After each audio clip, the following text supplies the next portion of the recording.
também. Olha, quando eu leio esses livros de embriologia, eu já li no mínimo 4 vezes cada um. E sempre lendo de novo, porque cada hora cai uma ficha diferente. Isso faz parte do processo de aprendizado, né? Ainda bem que é assim, né? Ainda bem que a gente não sabe tudo e vai aprendendo e degustando tudo aos poucos, no nosso tempo. Então, hoje a nossa aula é a aula 3, a gente fecha esse ciclo de aula de embriologia, tá? Hoje eu trago uma referência nova para vocês, eu trago esse livro da Bonnie Cohen, tá? Eu vou colocar um print depois desse livro lá no meu Stories, tá? É um livro que vale muito a pena ter, é um livro que está escrito em inglês, para aqueles que leem inglês, não tem traduzido para o português. Mas se você lê aí na língua inglesa, eu te falo que é um livro que vale muito a pena ter, tá? Não é fácil, mas é um livro fascinante, tá bom? Eu vou começar a live porque eu tô no meio de um curso, eu parei meu curso para fazer a live, um curso onde eu sou aluna, tá? Para fazer a live e vou voltar pro curso, tá bom? Então eu vou começar a live já. Bom, pessoal, então como eu falei para vocês na live 1 e na live 2, eu trouxe como referência o livro do Blashmit e hoje trago como referência o ponto de vista da Bonnie Cohen. Ah, por que ela resolveu trazer o livro da Bonnie?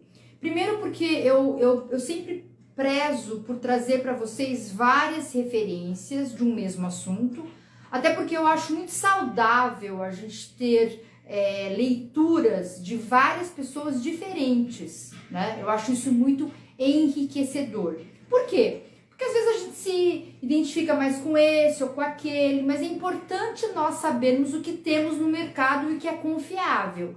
Que era uma coisa que eu tinha muita dificuldade no começo, quando eu comecei a estudar fáscia.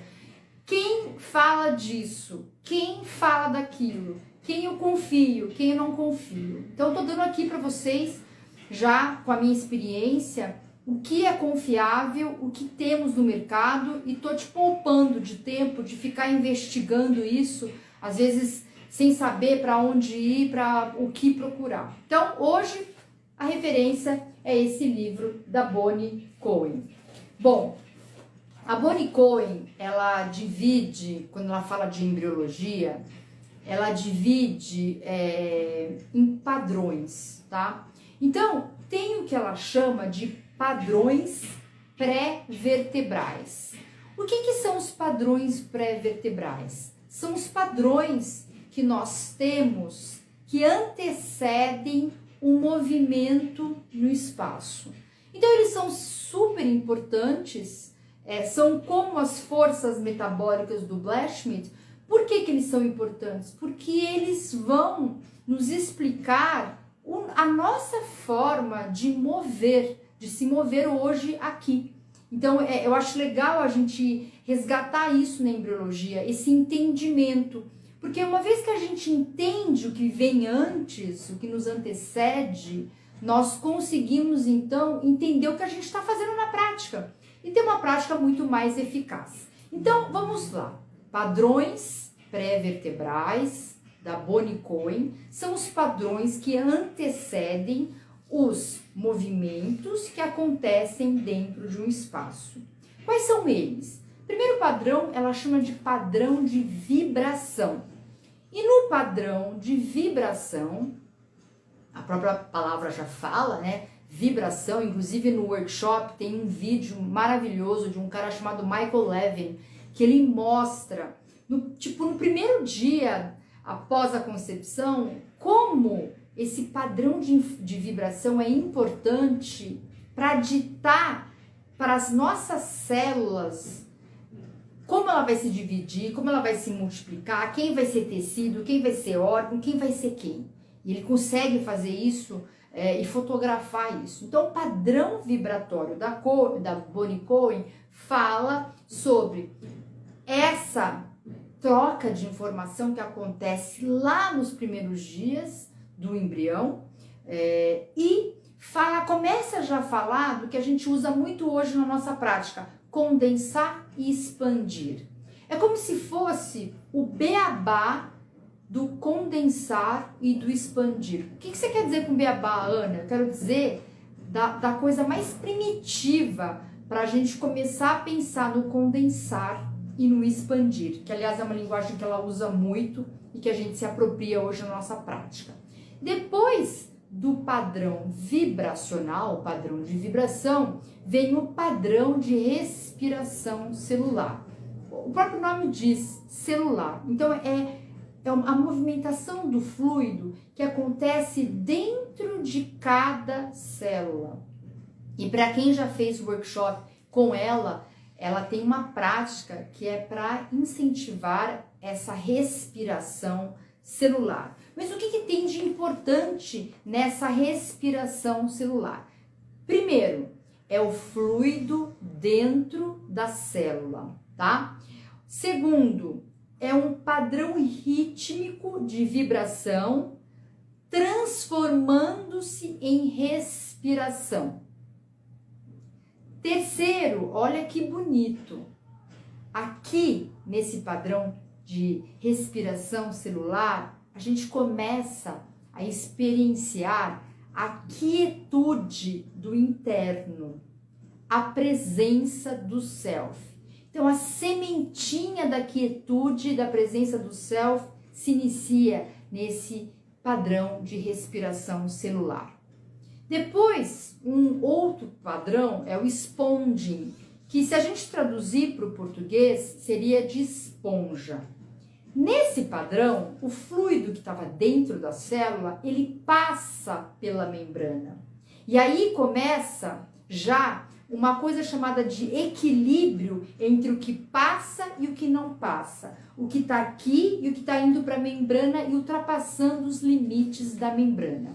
No nosso corpo, na nossa prática, na nossa vida, a gente lida muito com o aspecto de equilíbrio e a gente fala muito na biotensegridade, equilíbrio entre tensão e equilíbrio entre compressão. Esse jogo entre tensão e compressão. Saiba você que esse equilíbrio já começa a ser mencionado nesse padrão de sponging ou esponja. E é aí, nesse padrão, que a gente começa a experienciar o que ela fala de ease of internal flow. O que é ease of internal flow? Que é essa coisa gostosa desse fluir, tá? Então, essa experiência dessa coisa gostosa, essa sensação gostosa do fluir, do flow, começa no padrão esponja, nomeado pela Bonnie Cohen. Depois vem um padrão muito interessante, que é o padrão de pulsação. E a pulsação, ela acontece já fora da célula. Então, é o fluido que já está fora da célula. É o fluido que está ali no líquido intersticial, tá? E nessa fase, a gente já experiencia mobilidade interna. Porque esse fluido, ele sai da célula, passa pela membrana e já está no líquido intersticial. Então, aí a gente experiencia mobilidade interna. A gente experiencia vitalidade. Grifa aí. Vitalidade, a gente começa a experienciar no padrão de pulsação. Nós experienciamos aí os limites do nosso self, tá? Aí também a gente começa a experienciar o contato com o que está fora. Então a gente sai um pouco do inner, indo para um pouco para o outer, para fora, tá? E o padrão de movimento de pulsação, ele é muito importante porque ele é o limite entre tudo que acontece no interno e tudo agora o que vai acontecer do movimento em relação ao espaço. A pulsação é esse limite, tá? Então seria, como a Bonnie fala, a transição do movimento que ocorre dentro do corpo e o movimento que ocorre do corpo no espaço. Repito, porque isso é importante. O padrão de pulsação é a transição do movimento que ocorre dentro do corpo para o movimento que ocorre do corpo no espaço. Portanto, o padrão de pulsação é o último padrão interno que antecede o movimento do corpo no espaço, tá? Mas é muito interessante porque o padrão de pulsação, ele amplifica a força e o poder dos movimentos dos fluidos. Se vocês já devem saber que a gente tem primeiro esses movimentos dos fluidos, para depois termos as constituições de órgãos, estruturas do corpo. Então, primeiro a gente tem essa, como se fosse uma correria, um movimento que acontece nos fluidos. Então, imagina aí um rio com seus vários afluentes. E aquela água que flui e vai de um lado para o outro, é isso que a gente tem no começo no nosso corpo. Primeiro a gente tem então esse movimento dos fluidos. E por isso que talvez a gente deva pensar que na nossa prática a gente não pode negligenciar o trabalho dos movimentos dos fluidos, tá? Isso como posso falar? É uma opinião minha, tá? Não que isso seja verdade, mas é uma opinião minha, tá bom?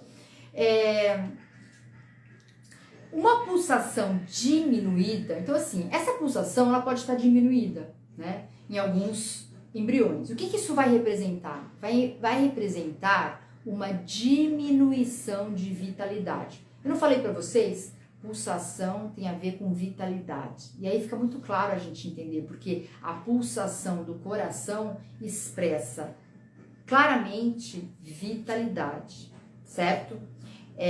Eu quero mostrar para vocês aqui uma coisa interessante. Ó, aqui é uma foto do livro da Bonnie que mostra. Nesse D aqui, ó, D é o yolk sac, tá? E nesse A é a cavidade amniótica. Bom, o que eu quero falar sobre isso? Olha só, eu vou traduzir exatamente como está aqui. Vou falar primeiro em inglês. The yolk sac is the primary internal pulsating organ prior to the development of the heart and the placenta. Então, gente, olha só. O yolk sac é o primeiro órgão interno que pulsa. E ele pulsa antes mesmo do desenvolvimento do coração e da placenta. Então, se a gente tivesse aí um vestibular perguntando qual que é o primeiro órgão que pulsa, é o yolk sac. Depois, coração e placenta, né? Então, veja só, já estamos começando a entender como que essa pulsação, ela vai também se apropriando das nossas estruturas corporais, ok? Voltou aqui, né? Gente, até agora, tá fazendo sentido o que eu tô falando? Coloca assim, só para eu saber que vocês estão entendendo o que eu tô falando.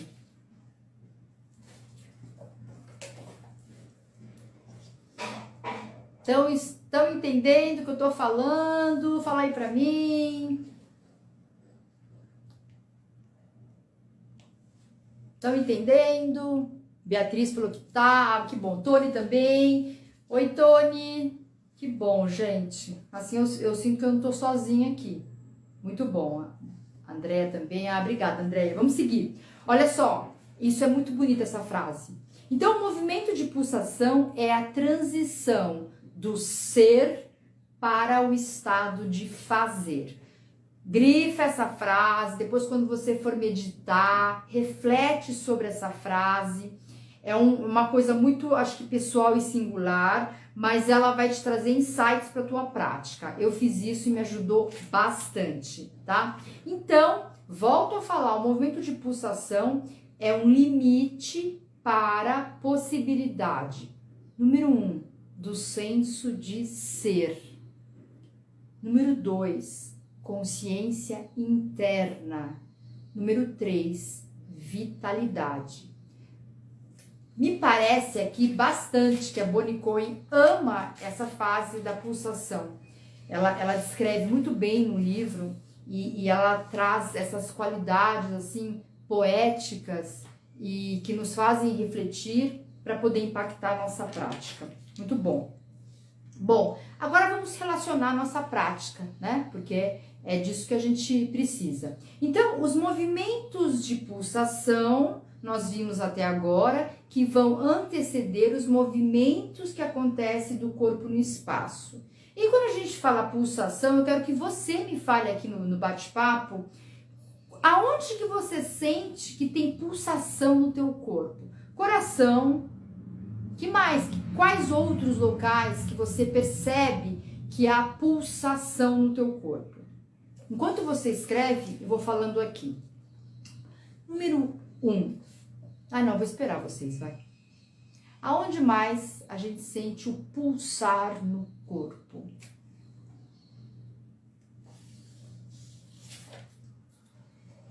Esse é o livro, para quem chegou atrasado, eu vou colocar um print depois aí no Stories. No pulso, nos vasos, nas têmporas, na circulação. Muito bom. Então, assim, tá super presente essa história do padrão de pulsação. Mas agora vamos falar sobre, vamos relacionar isso com os diafragmas. Número 1, olha que legal essa informação. O diafragma do céu da boca, os movimentos de micropulsação vão anteceder os movimentos de sugar e de engolir. Repito, no diafragma do teto da boca, o movimento de pulsação ou padrão de pulsação antecedem os movimentos de sugar e engolir. Aí eu pergunto para você, faz sentido então eu trabalhar alguma coisa com pulsação ou que estimule a pulsação dentro do meu corpo? Fica aí para você responder. Número 2, vamos falar do diafragma respiratório. Os movimentos, o padrão de pulsação antecede ou é precursor do movimento de inspirar e expirar. Olha que legal. E no diafragma pélvico, o padrão de pulsação antecede o movimento de condensar e de expandir. Nesse curso que eu estou fazendo, às quartas, hoje foi falado uma coisa que me fez muito sentido.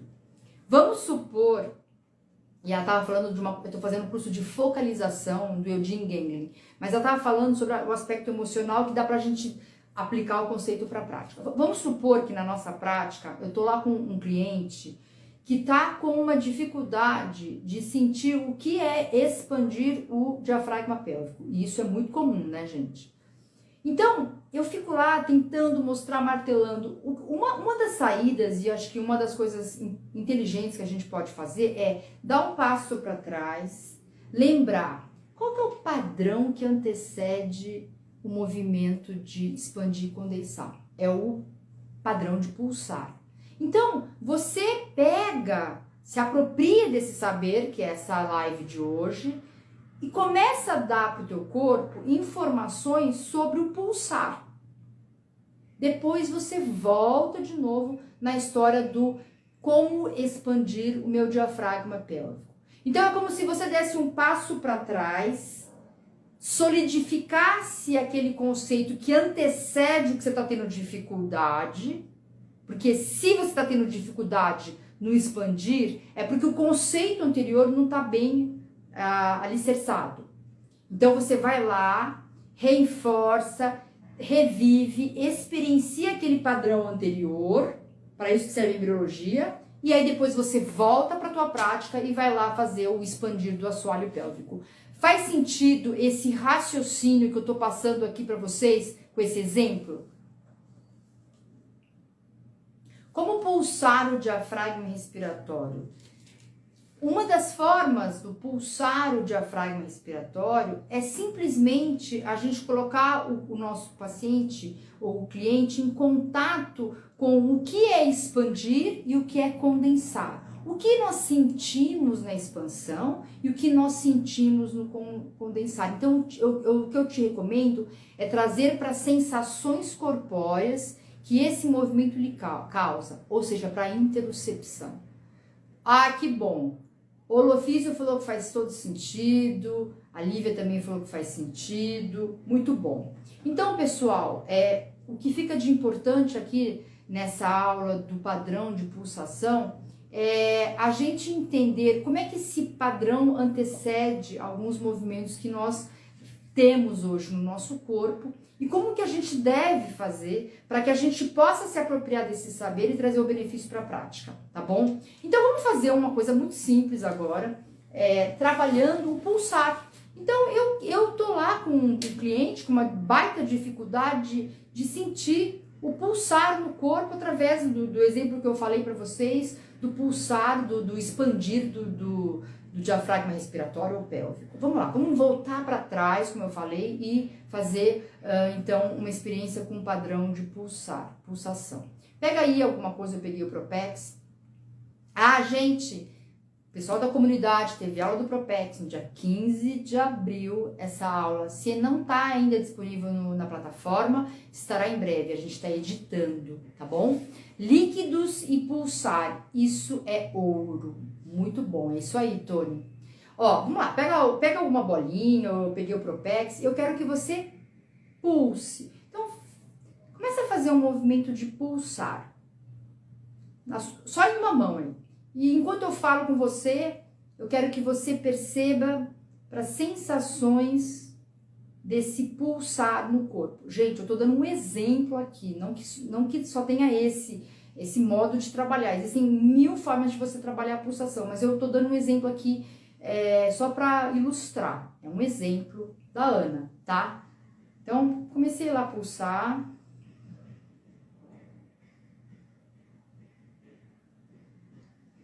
Isso. E agora, depois que eu fiz, sei lá, X vezes, eu vou deixar ele de lado, eu vou fechar os meus olhos e eu vou sentir como esse pulsar nessa minha mão direita reverbera no meu corpo. Então, percebe a intensidade, a qualidade e o trajeto. A intensidade, a qualidade e o trajeto. Com os nossos conceitos da biotensibilidade, faça agora as conexões. Quais conexões são estabelecidas com esse simples exercício de apertar aí alguma coisa na minha mão direita? Será que eu sinto uma conexão maior da minha mão com a minha escápula? Vamos lá, faça as suas conexões.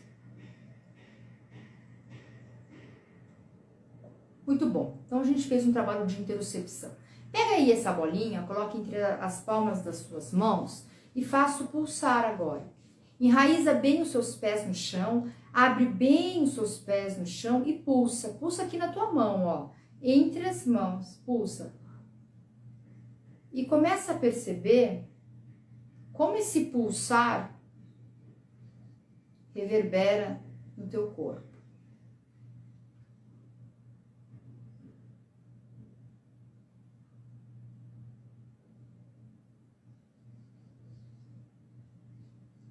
Mais 3 vezes. Solta. Relaxa, veja como está agora a sensação do teu corpo. Perceba a intensidade, qualidade e trajeto das sensações.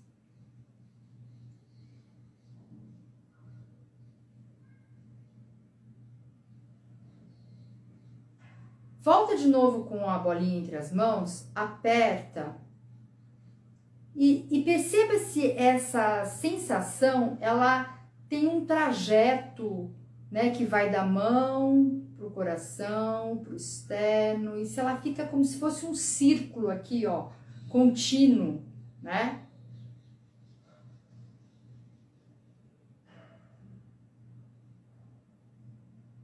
Diminui a intensidade que você aperta essa estrutura, diminui, deixa muito mais suave. E presta atenção para a qualidade das sensações.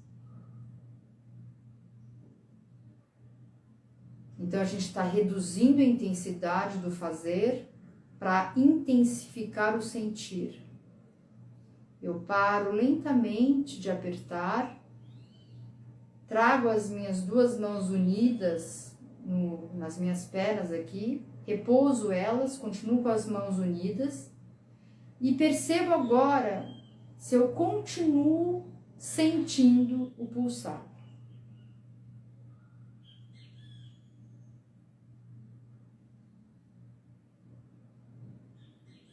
E perceba se esse pulsar, ele se espalha agora pelo teu corpo. E perceba novamente o trajeto dessa sensação.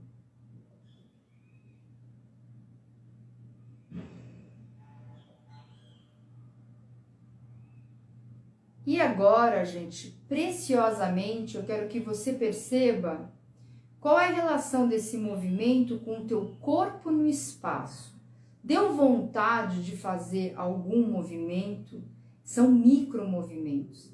Será que deu vontade de... Parece que o corpo vai para frente, para trás? Perceba aí que movimento isso está antecedendo.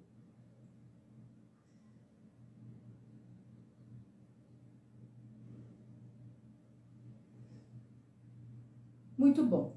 Então, pessoal, é um simples exercício aqui que eu trouxe para vocês para mostrar um pouco sobre como a gente pode dar um passo para trás, sentir, depois voltar para o movimento que a gente estava tendo dificuldade. Foi útil aí para vocês, gente? Coloca aí